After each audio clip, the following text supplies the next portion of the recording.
Спасибо. Я на птицефабрике отработала 20 лет, поэтому болезней куча было.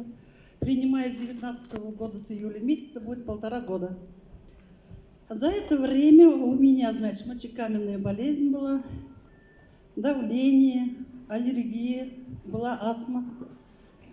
Все это у меня началось именно с того, что сначала мочекаменная болезнь у меня, мочеиспускание наладилось, упало давление упало, восстановился сон, очень стало хорошо спать.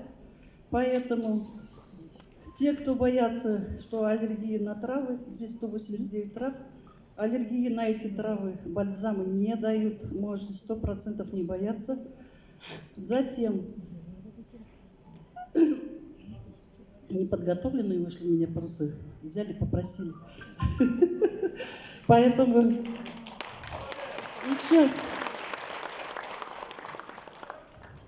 погромче даже. Ух ты, а я думала, так громко говорю. Тем, кто боится, что вот, например, у меня лекарственная аллергия, здесь есть все витамины, на которых у меня, конечно, тоже сильная аллергия. Я в обморок падала от этих витаминов при уколах. Поэтому здесь эти витамины тоже аллергию не дают, можете тоже спокойно принимать. В-третьих, астма ушла только после того, как прошел кашель. Кашель у меня был постоянный, он никогда у меня 20 лет не проходил. Я все время кашляла, даже в автобус, когда заходила на работу, говорили отзыв, я вошла в автобус. Поэтому кашель прошел, потом потихонечку я отказалась от ингаляторов, я теперь не пользуюсь ими.